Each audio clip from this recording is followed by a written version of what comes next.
economista Jorge Ayala, experto en economía y políticas públicas, con quien vamos a conversar sobre la recompra de los bonos soberanos 2030-2035. Economista Jorge Ayala, un gusto recibirlo en la línea Zoom. Washington Delgado lo saluda. Bienvenido, muy buenos días. Hola Washington, qué gusto saludarlos, buenos días. Bien, yo le planteo la pregunta porque la ciudadanía nos ha escuchado ya en el comentario y en el editorial. ¿Cuál es su valoración general sobre la respuesta que ha tenido el mercado internacional a la convocatoria de recompra de bonos soberanos ecuatorianos 2030-2035? Sí, evidentemente esta posibilidad de recompra es un hito importante en la economía del Ecuador. Trae consigo la posibilidad de que Ecuador, después de cerca de 9 años, regrese otra vez a los mercados financieros, y también nos permite generar algo más de confianza en los mercados internacionales. Es decir, la posición de los inversores al día de hoy es que Ecuador es un país en el cual se puede confiar para prestar plata, y eso ha hecho que esta recompra de bonos sea exitosa en más de un 80%. Es decir, hoy en día hay la posibilidad de recomprar los bonos del 2030 y 2035 en cerca de un 80%, y Ecuador va a emitir nueva deuda que también va a permitir aliviar un poco más el problema estructural del Ecuador en cuanto a financiamiento, ¿no? Ahora, le pregunto, economista, esto yo diría agregarle la expresión a pesar de.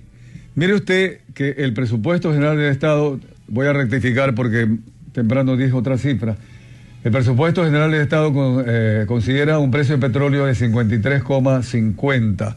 Sin embargo, hoy en el mercado está a 60 el WTI. Esto no le da a Ecuador mucho ingreso en petróleo, por valores del petróleo, y además también la producción petrolera no llega a los 500.000 barriles.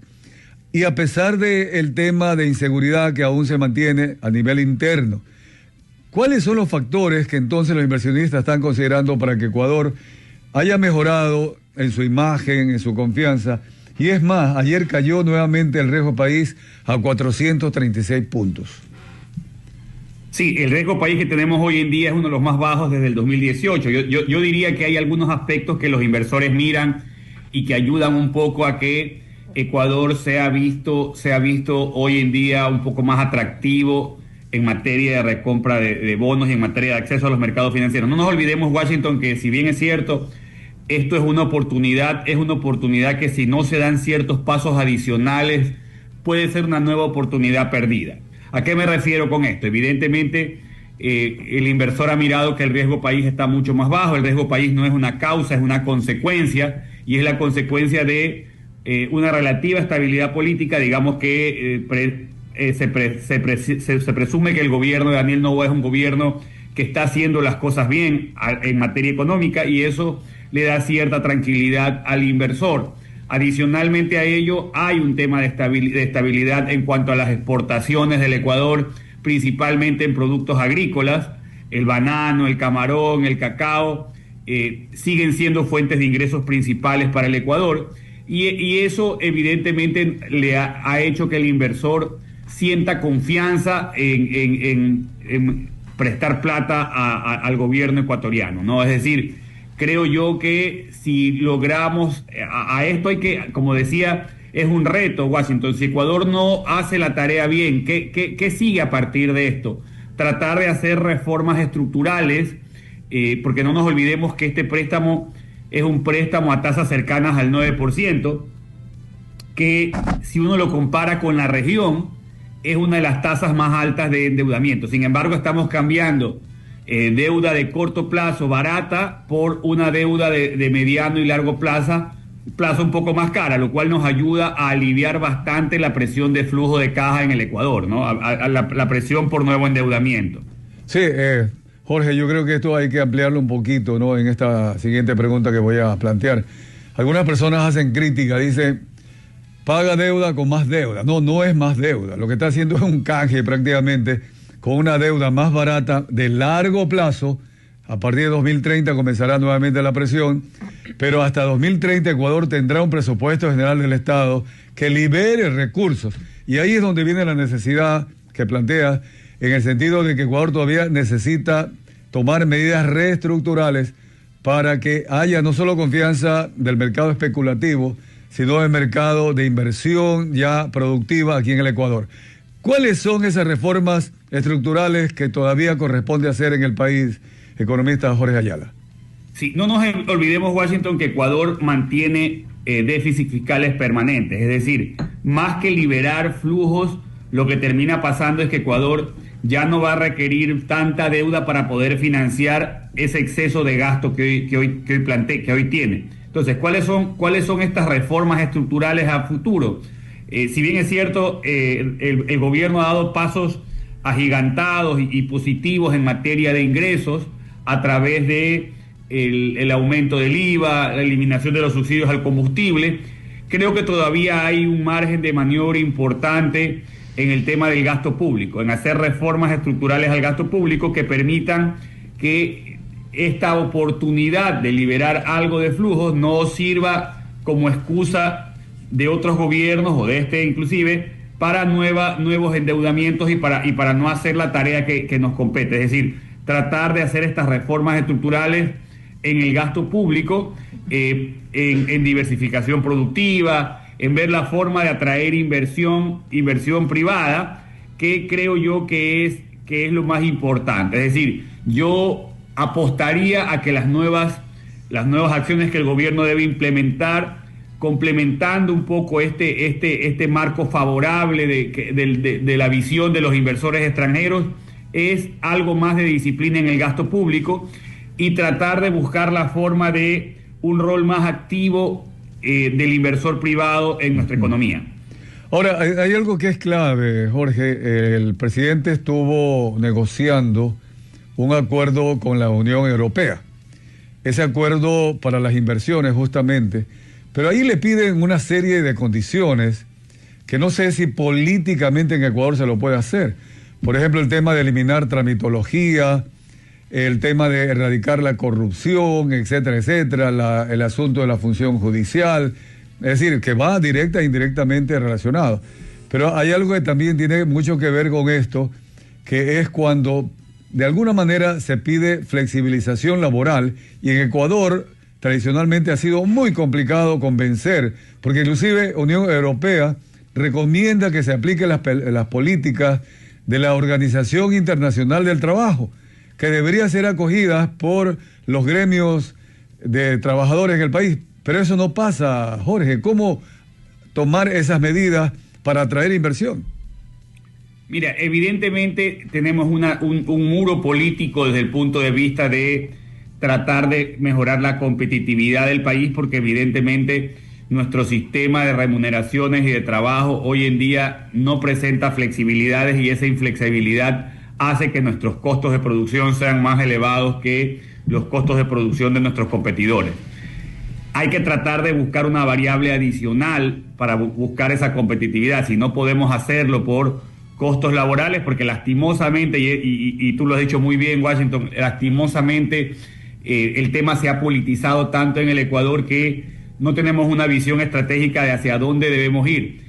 Es curioso que nuestros migrantes migren hacia países donde la flexibilidad laboral funciona bastante bien, y en Ecuador no podamos dar ese paso trascendental, que evidentemente habrá que regularlo para evitar excesos, pero que es importantísimo desde el punto de vista de darle una herramienta mucho más flexible al empresario, sin costos de salida tan importantes, sin la necesidad de contratos que en realidad no tengan la flexibilidad y se amolden a su modelo de negocio. Entonces creo yo que hay que buscar reducción de costos en tramitología, reducción de costos en los insumos o en los servicios básicos, por ejemplo en energía eléctrica. Hay que buscar la forma de eliminar aranceles para que la materia prima y los bienes de capital que sirven para producir en el Ecuador sean más baratos y ser más competitivos. Es decir, hay muchas tareas que pese a estas restricciones políticas podemos ir trabajando. Ahora bien, hay otras que son mucho más de mediano y largo plazo. Tú mencionabas el tema de la corrupción, tú mencionabas el tema de reformas institucionales que evidentemente son necesarias, pero que requieren en realidad horizontes de mediano y largo plazo, donde lo que cambie es la ciudadanía, donde lo que cambie es la mentalidad del ecuatoriano, donde hagamos trabajo en temas de educación y de cultura para que las nuevas generaciones vengan con con valores éticos y morales mucho más fuertes, ¿no? Ajá. Economista, un gusto saludarlo, Lourdes Guadamut, 8:13 de la mañana. Mire que hay varias posturas respecto a lo que hoy por hoy sucede en el mercado internacional con el regreso de Ecuador. Y hay personas que ven el vaso medio lleno, han dicho que esta transacción es como patear el problema para más adelante. Y hay otros que han dicho que esto le da este margen de tiempo, este margen de maniobra al Estado ecuatoriano para enfocarse en otras, en lo a priori. En ese caso, ¿cómo se podría traducir este margen de maniobra que tiene el Estado con esta venta de bonos en el sector público, ¿no? En la administración pública? Sí, yo rescato dos aspectos ahí, Lorena. El primero de ellos es que evidentemente Ecuador ha logrado acceder a los mercados financieros, que es algo que no había logrado hacer en los últimos 9 años. Es decir, sale al mercado a emitir deuda y los inversores dan una señal positiva a esa recompra de bonos, hay una señal positiva a la nueva emisión. Es decir, hay un aspecto de confianza que rescatar, más allá de las condiciones naturales del crédito, más allá de si estamos pateando el problema o no hacia adelante, que también es importante analizarlo, pero creo yo que hay que rescatar varios aspectos positivos. El primero de ellos es que con un riesgo país más bajo, Ecuador puede acceder a mejores condiciones financieras en los mercados mundiales. Y el segundo de ellos es que los inversores hoy en día están viendo Ecuador como un lugar atractivo para prestar plata. Sí, digamos que esta no es la panacea ni la solución estructural a los problemas del Ecuador, pero definitivamente es un avance para tratar de aliviar en algo la presión que teníamos sobre el presupuesto general del Estado. No nos olvidemos que Ecuador mantiene recurrentemente déficits fiscales, y para financiar estos déficits fiscales habría que recurrir a los mercados financieros mundiales. Hoy hemos recurrido a los mercados financieros mundiales, se baja un poco la presión sobre esa deuda cara que teníamos que pagar en los próximos años y se alinea un horizonte temporal mucho más largo, ¿no? Lo cual permite que no tengamos que salir a buscar nueva deuda cara ni tengamos que vernos expuestos a presiones de los organismos internacionales para hacer más reformas que puedan ser más dolorosas para el pueblo ecuatoriano. Creo yo que eso es lo rescatable, si bien es cierto, y creo que el análisis cabe para trabajar en varias aristas. La primera de ellas, yo creo que en el aspecto positivo, tenemos hoy en día un acceso a mercados financieros que no teníamos anteriormente, tenemos un riesgo país más bajo, hay demanda por parte de los inversores de crédito del Ecuador, y en el punto en el que coincido con algunos analistas es, sí, cuidado, esta no es la panacea, hay que trabajar en aspectos estructurales, económicos, evidentemente. Ya habíamos hablado de que los otros aspectos estructurales son de mediano y largo plazo, pero en qué sí puede trabajar el gobierno a partir de ahora es en tratar de aliviar el tema del gasto público, de tratar de hacer el gasto público un poco más eficiente y tratar de hacer que el inversor privado venga más al país y se apueste mucho más en el rol privado en la economía, ¿no? Esto se traduce, economista, quizás en reducir el Estado como tal en cuanto a sus funcionarios públicos. Recordemos que ya lo intentó el gobierno del presidente Daniel Noboa con la separación de al menos 5.000 funcionarios y luego ya la ley fue abolida por parte de la Corte Constitucional, pero es necesario que el Estado adelgace, es algo que no solo con lo que ha tenido que lidiar esta administración, sino otras. Se gasta más de lo que ingresan a las arcas del Estado solo en pagar sueldos a los funcionarios públicos. Sí, yo te diría que siempre el discurso ante esto es que el presupuesto del Ecuador es bastante rígido en términos de tratar de reducirlo. Mucha gente argumenta que los sectores en los cuales hay más personal son los sectores en los que no se debe reducir, por ejemplo, salud, educación, defensa. Entonces, por ahí tenemos que empezar a trabajar en desmitificar conceptos. Sí se puede reducir el gasto público, sí se puede buscar eficiencia, sí se puede trabajar en conceptos donde ya sea a través de los gobiernos municipales o el gobierno central, se deje de gastar tanto. Por ejemplo, hacer más eficientes las empresas públicas del Estado, donde tenemos una serie de corrupción, de actos de corrupción que hacen que estas empresas públicas en los sectores estratégicos, en lugar de darnos utilidades, nos den pérdidas, es decir, hay que buscar alternativas a esa reducción del gasto público. Reducir el gasto público también puede venir por el hecho de hacer más eficiente, por ejemplo, todas estas empresas del sector público. Sector eléctrico, sector petrolero, y hacer que en realidad nos generen utilidades a los ecuatorianos. En la medida que esas empresas empiecen a generar utilidades, vamos a necesitar menos financiamiento y por ende vamos a necesitar menos impuestos y menos deuda, ¿no? Estamos conversando con el economista Jorge Ayala, experto en economía y en políticas públicas. Jorge, si el objetivo original del gobierno, del Ministerio de Economía y Finanzas, era obtener un interés menor al 10% y negociar la recompra de 3.000 millones de dólares, y ahora estamos hablando de que bajaría el interés a 8,5%, y adicionalmente a esto, la propuesta o la oferta de los tenedores de deuda ecuatoriana llegó a 4.605 millones, es decir, prácticamente un poco más del 50% del objetivo. ¿Crees que podría ahora en la subasta de alguna forma plantear un interés menor a ese 8%, 8.5%, y además también de alguna manera que mantenga la demanda por parte de los inversionistas? Mira, todo va a depender de cómo el Ecuador mantenga sus políticas económicas en los próximos meses. Yo creo que esta salida es importante. No creo que haya mucho margen de maniobra en el muy corto plazo sobre las tasas de interés. Puede llegar al 8.5, puede llegar al 8.2, pero creo que lo importante de esta salida a los mercados internacionales es que Ecuador está en el camino correcto, está haciendo las tareas que los mercados financieros internacionales requieren para que un país sea considerado. No nos olvidemos qué es lo que mira el inversor extranjero para prestar plata. Primero, evidentemente, un concepto de sostenibilidad fiscal, que puedas pagarle la deuda que estás adquiriendo. No nos olvidemos que hace muchos años atrás había incendiarios que decían que la deuda es mala, ¿no? Vaya usted, pregunte a la familia que necesita endeudarse si van a criticar al que le presta la plata. Es medio inconsistente. Al final del día, si tú gastas más de lo que tienes, alguien tiene que prestarte. La apuesta que tenemos que hacer es que esa gente que nos presta nos vea atractivos desde el punto de vista de prestar recursos, y el vernos atractivos quiere decir que el riesgo de no pago sea bajo. Entonces, en la medida que tengamos una economía, un balance fiscal sólido, es decir, sostenible en el tiempo, los inversores nos van a prestar y evidentemente las condiciones de ese financiamiento pueden ir más hacia abajo, ¿no?